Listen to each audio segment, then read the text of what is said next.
Same drone, same case, same arrest. అప్పుడు రేవంత్ రెడ్డి, ఇప్పుడు అదే ప్లేస్లో కేటీఆర్. పర్మిషన్ లేకుండా డ్రోన్ వాడినందుకు 4 ఏళ్ల క్రితం రేవంత్ రెడ్డి అరెస్ట్ అయ్యారు. సేమ్ సీన్ ఇప్పుడు రిపీట్ అయింది. పర్మిషన్ లేకుండా మేడిగడ్డపై డ్రోన్ ఎగరేసిన కేసు కేటీఆర్ మెడకు చుట్టుకుంది. ఇప్పుడు ఈ కేసులో ఆయన అరెస్టు తప్పదనే సంకేతాలు వినిపిస్తున్నాయి. దీంతో కేటీఆర్కు అరెస్టు భయం పట్టుకుందట. జైలుకు వెళ్లాల్సి వస్తుందని జంకుతున్నారట. అందుకే తనపై నమోదైన కేసులను కొట్టేయాలని హైకోర్టులో క్వాష్ పిటిషన్ దాఖలు చేశారట కేటీఆర్. ఇప్పుడిదే తెలంగాణ పాలిటిక్స్లో హాట్ టాపిక్గా మారింది. ఈ కేసులో కేటీఆర్ అడ్డంగా బుక్కయ్యారని, రేవంత్ రెడ్డి ఈ ఛాన్స్ను అస్సలు వదులుకోరని, తన అరెస్టు ఖచ్చితంగా ప్రతీకారం తీర్చుకుంటారనే గుసగుసలు వినిపిస్తున్నాయి ఇప్పుడు. మరి కేటీఆర్ అరెస్ట్ తప్పదా?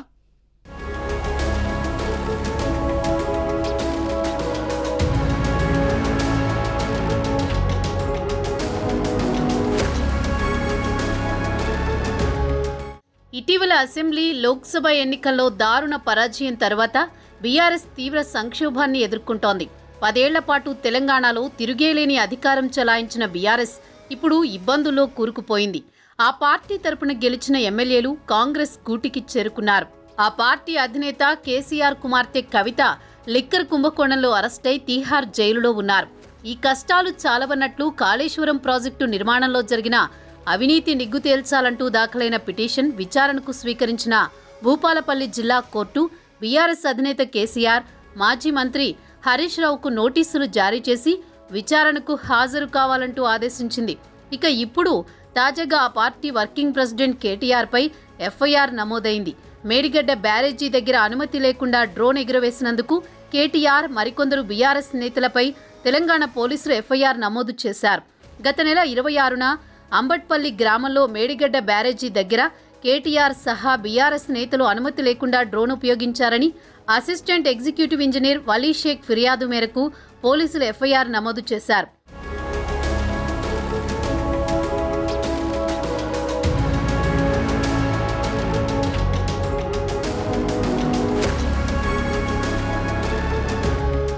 గత నెలలో కేటీఆర్తో పాటు బీఆర్ఎస్ ఎమ్మెల్యేలు మేడిగడ్డ బ్యారేజీ సందర్శనకు వెళ్లారు. ఆ సమయంలో బ్యారేజీ దగ్గర డ్రోన్లను ఉపయోగించారు. అనుమతి లేకుండా డ్రోన్ ఉపయోగించినందుకు ఇరిగేషన్ శాఖ పోలీసులకు ఫిర్యాదు చేసింది. ఎమ్మెల్యేల టీంను లీడ్ చేసినందుకు కేటీఆర్తో పాటు ఇతర ఎమ్మెల్యేలపై పోలీసులు కేసులు నమోదు చేశారు. అయితే కేసు నమోదైన వారం రోజులు కూడా పూర్తి కాలేదు. ఈలోపే ఆ కేసును కొట్టేయాలని కేటీఆర్ అండ్ టీం హైకోర్టులో క్వాష్ పిటిషన్ దాఖలు చేసింది. ఆలస్యమైతే ఎక్కడ అరెస్ట్ చేసి జైలుకు పంపుతారేమోనని భయంతోనే క్వాష్ పిటిషన్ వేశారని గులాబీ పార్టీలో చర్చ జరుగుతోంది. ఒక పిల్లర్ కుంగడంతో బ్యారేజీ పనికిరాకుండా పోయిందని కాంగ్రెస్ ప్రభుత్వం ఆరోపిస్తోందని, అది వాస్తవం కాదని చెప్పేందుకే డ్రోన్ కెమెరాల ద్వారా బ్యారేజీని షూట్ చేశామని, ఇదే విషయాన్ని విచారణ సమయంలో కోర్టుకు చెబితే బాగుండేదని, కానీ అరెస్టు చేస్తారనే భయంతోనే తమ లీడర్లు క్వాష్ పిటిషన్ వేశారని బీఆర్ఎస్కు చెందిన ఓ మాజీ మంత్రి కామెంట్ చేశారు.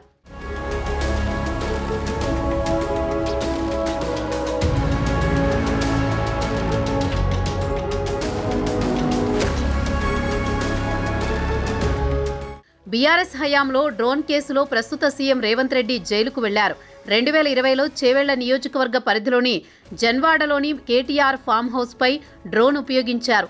అనుమతి లేకుండా డ్రోన్ కెమెరా ఎగరేసినందుకు పోలీసులు రేవంత్తో పాటు మరో 5గురిపై కేసు నమోదు చేశారు. దీనిపై విచారణ చేసిన రాజేంద్రనగర్ కోర్టు రేవంత్ను 14 రోజుల పాటు రిమాండ్కు పంపింది. ఇప్పుడు అదే తరహాలో మేడిగడ్డ బ్యారేజీ సందర్శన సందర్భంగా డ్రోన్ ఉపయోగించినందుకు పోలీసులు బీఆర్ఎస్ టీంపై కేసు నమోదు చేశారు. పోలీసులు ఛార్జ్షీట్ వేసేలోపే హైకోర్టులో క్వాష్ పిటిషన్ వేయడం, సెప్టెంబర్ 5 వరకు ఎలాంటి చర్యలు తీసుకోవద్దని కోర్టు ఆదేశించడంతో గులాబీ లీడర్లు ఊపిరి పీల్చుకున్నారనే టాక్ ఉంది. అయితే కేటీఆర్ చట్టాన్ని ఉల్లంఘించారని, ఆయన ఖచ్చితంగా జైలుకు వెళ్లక తప్పదని కాంగ్రెస్ వర్గాల్లో చర్చ జరుగుతోంది. హైకోర్టు విధించిన గడువులోపు పోలీసులు రిపోర్ట్ ఇస్తారని, ఆ తర్వాత అరెస్ట్ చేస్తారని అంచనా వేస్తున్నారు.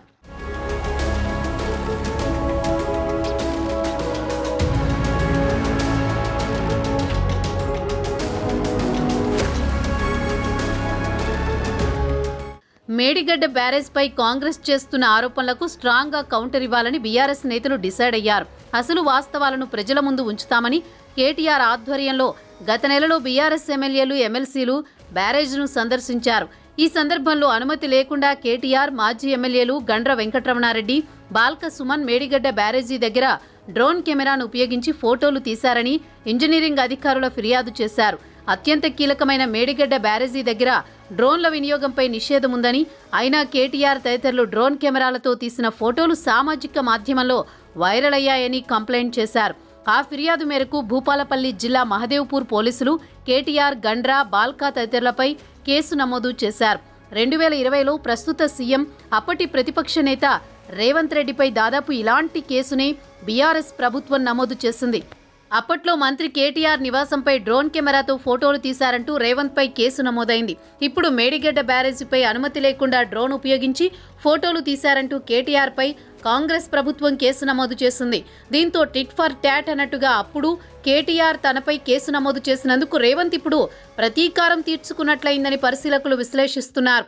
ఈ కేసులో కేటీఆర్తో పాటు బీఆర్ఎస్ నేతలకు హైకోర్టులో స్వల్ప ఊరట దక్కినా కేసు తీవ్రత దృష్ట్యా కేటీఆర్ జైలుకు వెళ్లడం ఖాయమని అంటున్నారు కాంగ్రెస్ వర్గాలు.